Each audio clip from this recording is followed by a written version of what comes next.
Machine જોઈ છે ને આને સીએનસી મશીન કહેવાય. જે કોઈ આપણે હાથેથી કોઈ કામ કરતા હોય,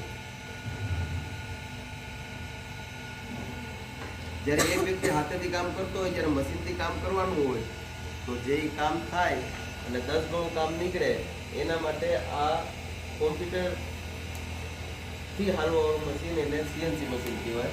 એનું આજે વર્ક કરે ને કઈ રીતે કરે આપણે સમજી. સીએનસી મશીનને વર્ક કઈ રીતે કરે.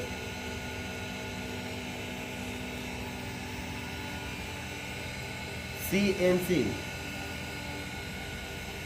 Computer numeric system. ન્યુમેરિક એટલે આ જે છે ને આ એક્સ વાય અને એની સાઇઝ એની ઉપર મશીન હાલે. મશીનને એ ના ખબર હોય કે મારે કઈ રીતે કામ કરવું છે. એ નંબર જે નાખેલા હોય એ પ્રમાણે મશીન હાલતું હોય. સીએનસી નો અર્થ ખાલી આપણું અત્યારે જે મશીન જોઈ રહ્યા છે આને સીએનસી રાઉટર મશીન કહેવાય. જે લાકડું કટિંગ કરી શકે, માર્બલ કટિંગ કરી શકે એ ટાઈપનું. આપણે આ મશીનની અંદર આ ગણપતિ બનેલા જોયું બધા. ઘણા ઉપયોગમાં થઈ જશે. મેન કામ છે કંટ્રોલર. કંટ્રોલર દ્વારા મશીન કામ કરતું હોય. આ પણ કામ થાય બીજા સીએનસી રાઉટર મશીન.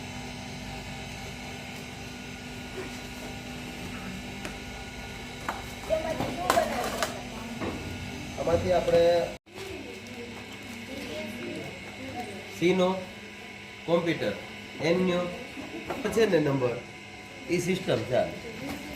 પછી આ સીએનસી ખાલી રાઉટ આ જ મશીન કામ કરે એવું નથી. આ કંટ્રોલર છે. આમાં આપણે કોઈ પણ સીએનસી દ્વારા કામ કરાવીએ છીએ. આ સીએનસી નો આપણે તે નોલેજ લઈ રહ્યા છીએ. આની અંદર જે નંબર દેખાય છે બધા એક્સ, જો પેલા એક્સ આવી X73, પછી Y299, આ એના સિસ્ટમ છે. મશીન જ ઓટોમેટિકલી આ જે નંબર લખેલા છે એ પ્રમાણે મશીન આગળ પાછળ ઉપર નીચે થાય. બરાબર.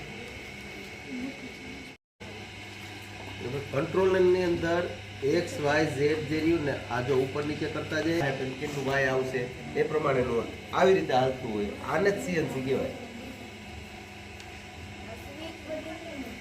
આ સ્વિચ બધી આપણે જે મોબાઈલની અંદર સ્વિચનો ઉપયોગ કરતા એવી જ રીતે આની અંદર સ્પીડ વધારવા ઘટાડવા, એક્સને આગળ જવા, વાયને વાય લેવા, જે રીતે આપણે જો એક્સ વાય જ છે. આમાં એક્સિસના જ નંબર છે. વાય છે, ઝેડ છે, એક્સ છે, પછી 4 એક્સિસ છે. આપણે જે નામ રાખવા હોય આપણે 5 એક્સિસ છે એટલે 5 છે. 4 એક્સિસ 5 એક્સિસ. આ બધી સિસ્ટમ છે. ક્યાંક લાઇટ બંધ કરવી હોય, લાઇટ ચાલુ કરવી આવે ક્યાં જો એમાં બંધ ચાલુ થતી હોય.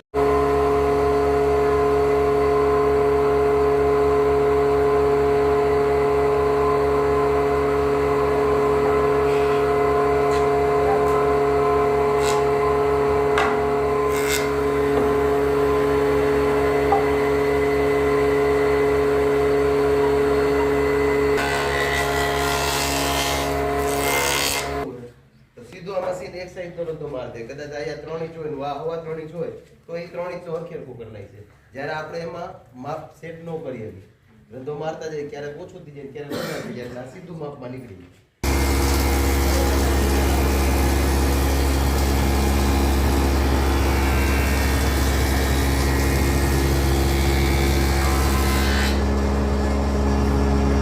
આપણે નાના મોટા મંદિર બનાવવાનું થાય તો